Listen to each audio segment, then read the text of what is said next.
Assalamualaikum warahmatullahi wabarakatuh.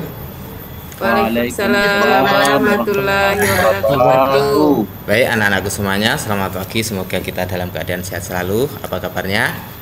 Baik semuanya anak-anakku? Baik. Alhamdulillah. Sebelum pembelajaran dimulai, mari kita berdoa terlebih dahulu.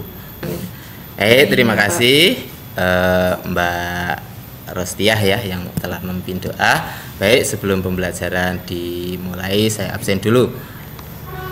Hadir semua ya, alhamdulillah. Anak-anakku, sekarang Pak Lukman ingin menyampaikan terkait sujud di dalam Islam.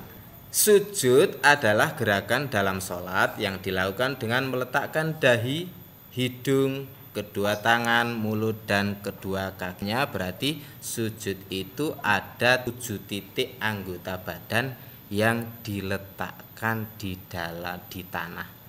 Ya, jadi 1 dahi, hidung, 2 tangan, 2 lutut, dan kedua kaki ini jempol lah kalau kita nyebutnya seperti itu. Nah, mungkin anak-anakku semuanya tidak asing lagi dengan sujud ya. Sujud itu bisa terbiasa kita lakukan di dalam sholat. Namun ada beberapa sujud bisa dilaksanakan di luar sholat. Anakku semuanya, ternyata di sini ada 3 sujud. Sujud di luar sholat itu ada 3. Yang pertama sujud sahwi, sujud syukur, dan sujud tilawah. Nah, kita akan bahas satu persatu ya anak-anakku semuanya. Sujud sahwi. Apa yang dimaksud sujud sahwi? Itu Pak Lukman baca. Sujud sahwi adalah sujud yang dilaksanakan untuk memperbaiki kesalahan dalam sholat. Lah, apa kesalahan-kesalahan itu? Yang pertama, lupa dalam bilangan sholat. Misalkan gini, kita sholat duhur, dalam rokaat itu kita ini sudah rokaat ketiga atau kedua ya, ya. Nah, itu kita lupa. Berarti itu nanti disunahkan untuk sujud sahwi. Jadi sekaligus kita pahami bahwa sujud sahwi ini sebetulnya adalah sunnah muakkadah. Yang kedua adalah lupa atau meninggalkan salah satu rukun daripada sholat. Itu jika di belakang harus melaksanakan sujud sahwi.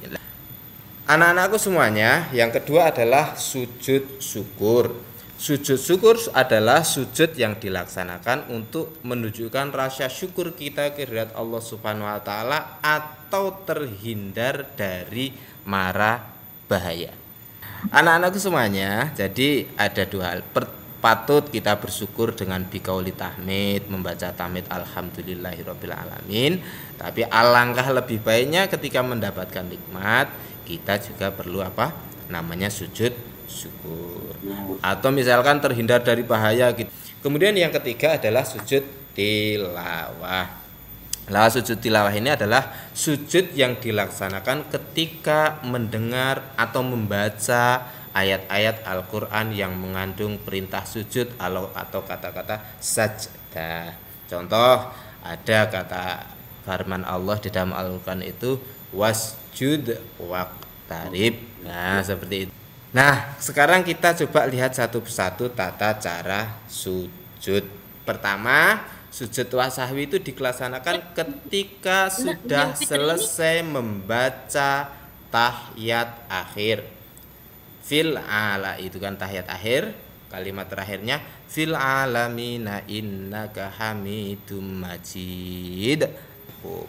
Nah, kemudian setelah itu baru melaksanakan sujud sahwi. Nah, sujud sahwi itu dilaksanakan 2 kali. Apa bacaannya? Ketika sujud sama seperti sujud biasa. Sujud dulu, kemudian baca subhanamal la yanamu wa la yashu. Itu dibaca sebanyak 3 kali. Kemudian duduk seperti biasa, seperti duduk di antara 2 sujud. Kemudian baca Rabbi firli warhamni wajburni warfa'ni warzuqni wahdini wa'afini wa'fani.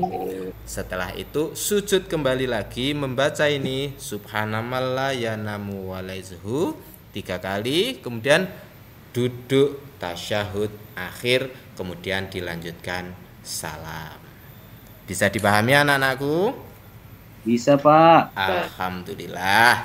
Jadi kalau bahas setelah itu tidak membaca tahiyat lagi, tapi hanya tasyahud, duduk tasyahud akhir langsung salam. Itu sujud syahwi. Nah, sujud syukur bagaimana? Sujud syukur itu adalah sujud yang dilaksanakan tadi ketika mendapat nikmat atau terhindar dari asap, terhindar dari bahaya. Nah, tata caranya bebas. Ini perlu dalam kondisi suci enggak, Pak? Ya enggak harus. Tapi alangkah baiknya suci. Contoh, para pemain bola itu ketika bisa mencetak gol itu kan, kalau orang-orang Islam langsung sujud. Nah, itu namanya sujud syukur, itu enggak apa-apa. Tapi kalau alangkah baiknya itu nanti di rumah juga diulang kembali untuk melaksanakan sujud. Allahu Akbar, tetap ada takbiratul ihramnya, Allahu Akbar, setelah itu langsung sujud. Baca yang dibaca apa? Cukup membaca subhanallah walhamdulillah wala ilaha illallah wallahu akbar wala haula wala quwata illa billahil aliyyil azim. Banyak seberapa kali? Sebanyak-banyaknya. Boleh dibaca satu kali, boleh, tapi lebih baik dibanyak sebanyak-banyaknya.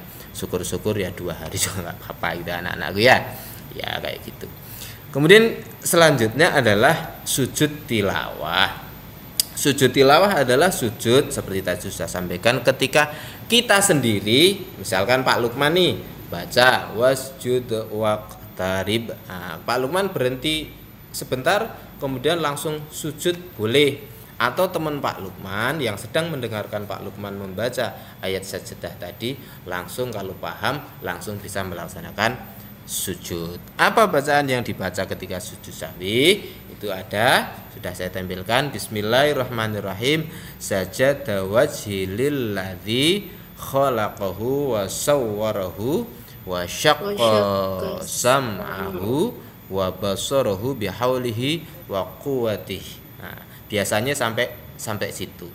Biasanya sampai situ. Tambah fatabarakallahu ahsanul khaliqin, itu lebih sempurna. Biasanya sampai bihaulihi wa quwwati. Coba anak-anakku semuanya, sekarang kita bareng-bareng.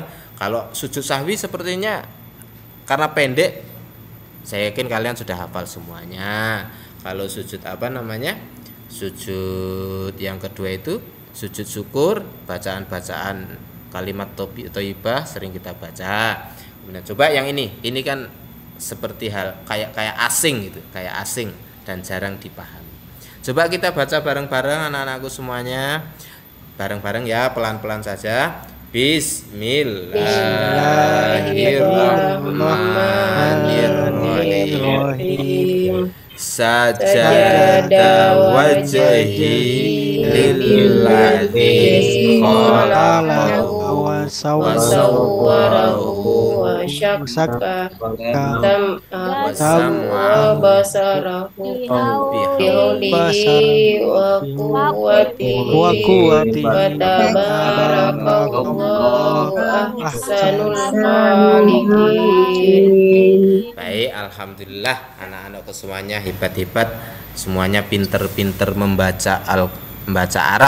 Saya Pak Lukman yakin anak-anak juga fasih dalam membaca Al-Qur'an. Alhamdulillah. Nah, anak-anakku semuanya, sepertinya itu yang bisa Pak Lukman sampaikan pada pertemuan hari ini. Kali ini yang jelas pada kesimpulannya bahwa sujud merupakan suatu perilaku yang wajib dilaksanakan bagi seorang hamba terhadap Sang Khalik, yaitu penciptaannya. Dan kita diusahakan ketika ada kelalaian dalam sholat, kita usahakan untuk selalu sujud sahwi. Ketika mendapat nikmat, kita usahakan sujud syukur.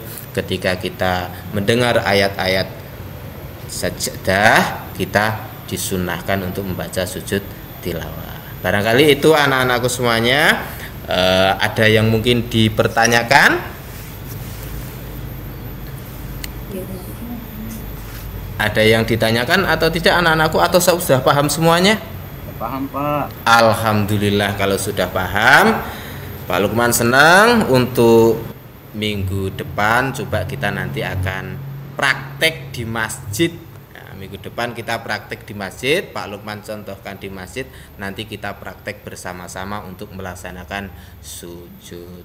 Demikian anak-anakku semuanya, semoga kita mendapatkan keberkahan dari pembelajaran hari ini. Mari kita tutup dengan membaca kafaratul masjid bersama-sama. Bismillahirrahmanirrahim. Subhanakallahumma wa bihamdika asyhadu an la ilaha illa anta astaghfiruka wa atubu ilaik. Assalamualaikum warahmatullahi wabarakatuh. Waalaikumsalam warahmatullahi wabarakatuh.